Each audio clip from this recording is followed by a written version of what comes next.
Eh bien salut tout le monde, c'est Flo Nocado, j'espère que vous avez la forme. Alors aujourd'hui je vais vous présenter ma nouvelle souris que je viens d'acheter, donc la Logitech G403 Pro Digi, donc je vais vous faire le test. Je remplace mon ancienne souris que j'aime beaucoup également, mais elle était un peu petite pour moi, la Roccat Kone Pure version Military. Donc ici on fait le petit tour, donc deux boutons sur le côté, donc c'est une souris droitier, deux boutons sur le côté assez gros, un bouton sur le dessus. À l'arrière, nous avons deux gros patins qui sont quand même assez grands et confortables. La souris fait 90 grammes et en plus de ça, on peut rajouter, pour ceux qui trouvent la souris trop légère, 10 grammes en plus. Donc la souris, une bonne prise en main en général, donc uniquement pour droitier, la molette. Nous avons le switch Home Run, le switch de gauche, donc un clic un peu plus prononcé, plus pour la durée de vie justement.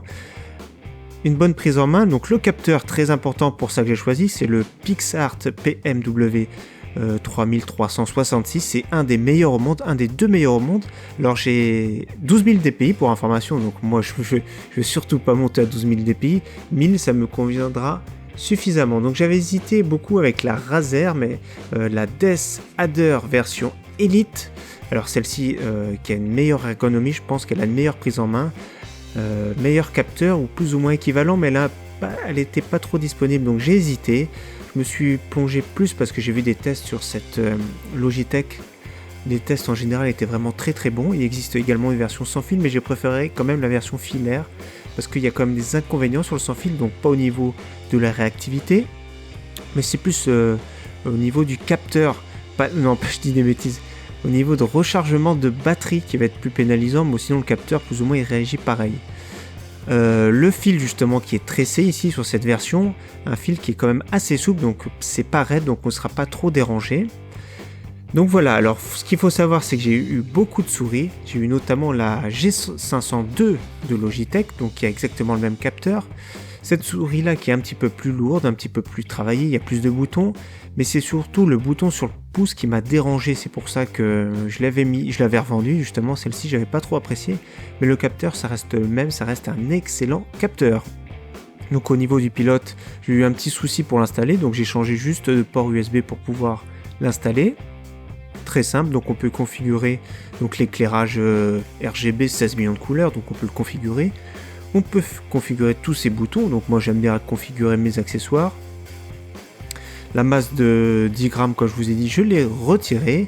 Au niveau de la glisse, je trouve qu'elle a quand même une très bonne glisse en jeu, un très bon capteur, ça il n'y a rien à dire.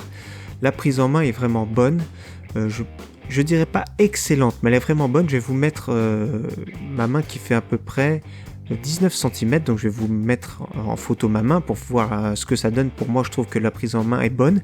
La Roccat par exemple était trop petite. Alors je vous ai parlé des switches en général qui étaient vraiment très très bons. La molette du milieu est vraiment très silencieuse, ça c'est vraiment agréable. Logitech font des bonnes molettes en général, du bon matériel.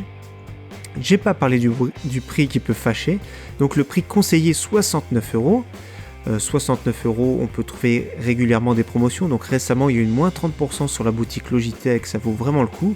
La mienne je l'ai acheté chez Cdiscount pour 59 €, donc 10 € de réduction. Donc vraiment la version sans fil, par contre elle pique un peu celle-ci, 119 €, donc moi je suis pas prêt à mettre ce prix là pour une souris. Déjà je trouve j'ai mis 59 €, ça reste quand même beaucoup. 119, là c'est vraiment du hors budget on va dire. Donc je récapitule les points positifs et les points négatifs pour cette souris. Donc en point positif, c'est l'excellent capteur optique, il n'y a rien à dire, c'est un des deux meilleurs au monde. Et on le ressent, il n'y a aucun décrochage, vous pouvez y aller, vous pouvez la secouer dans tous les sens, même les bras bioniques, vous n'arriverez pas à la faire décrocher. Bonne prise en main générale, une bonne glisse, il y a mieux mais ça reste quand même une très bonne glisse. Les boutons qu'on sent vraiment des boutons de qualité, même comme je vous ai dit la molette qui est vraiment très très bien, très silencieuse. L'assemblage et les matières sont vraiment solides. En point négatif, on peut relever que c'est le prix qui est un petit peu élevé je trouve par rapport à la concurrence.